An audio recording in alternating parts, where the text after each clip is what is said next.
គ្រួសារកងទ័ព314គ្រួសារស្នាក់នៅក្នុងស្រុកស្រីស្នំបានទទួលអំណោយពីសម្ដេចធិបតីហ៊ុនម៉ាណែតនិងលោកជំទាវបណ្ឌិត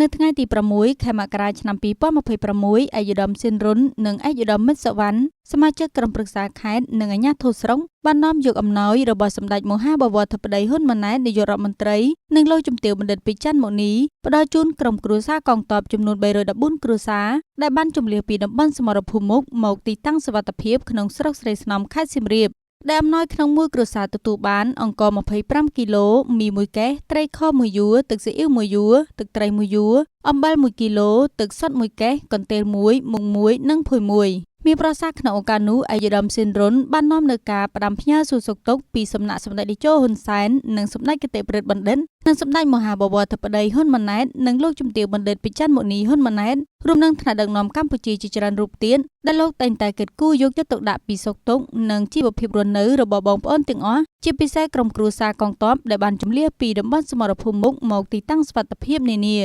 ឯកឧត្តមស៊ីនរុនមានប្រសាសន៍ថាការផ្ដល់ជូននៅអំណោយទាំងនេះបានបង្ហាញពីការយកចិត្តទុកដាក់បង្ហាញពីស្មារតីខ្មែរស្រឡាញ់ខ្មែរក្នុងគ្រាលំបាកខ្មែររួបរวมសាមគ្គីគ្នាក្នុងការជួយសម្រួលដល់ការរស់នៅរបស់បងប្អូនប្រជាពលរដ្ឋភាគសឹងនិងបងប្អូនកងទ័ពនាពេលនេះឯកឧត្តមក៏បានថ្លែងអំណរគុណដល់បងប្អូនប្រជាពលរដ្ឋដែលជាសប្បុរសជនក្នុងខេត្តនិងក្រៅខេត្តដែលបានចូលរួមឧបត្ថម្ភគាំទ្រដល់ប្រជាជនដែលបានជម្លៀសពីតំបន់សមរភូមិចូលមកភូមិសាស្ត្រខេត្តសៀមរាបដោយទឹកចិត្តស្មោះសរក្នុងការរួបរวมជាតិខ្មែរជាធ្លុងមួយដោយស្មារតីខ្មែរជួយខ្មែរក្នុងគ្រាលំបាកក្នុងនាមរដ្ឋបាលខេត្តឯកឧត្តមក៏បានថ្លែងអំណរគុណដល់បងប្អូនប្រជាពលរដ្ឋដែលជាសប្បុរសជនក្នុងខេត្តនិងក្រៅខេត្តដែលបានចូលរួមឧបត្ថម្ភគាំទ្រដល់ប្រជាជនដែលបានជម្លៀសពីតំបន់សមរភូមិចូលមកភូមិសាស្ត្រខេត្តសៀមរាបដោយទឹកចិត្តស្មោះសរក្នុងការរួបរวมជាតិខ្មែរជាធ្លុងមួយដោយស្មារតីខ្មែរជួយខ្មែរក្នុងគ្រាលំបាកឯកឧត្តមក៏បានអំពាវនាវដល់បងប្អូនប្រជាពលរដ្ឋនៅគ្រប់ទិសទីបន្តសាមគ្គីជាធ្លុងមួយជាមួយរាជរដ្ឋាភិបាលក្នុងស្មារតីស្នេហាជាតិនិងជួយគ្នាទៅវិញទៅមក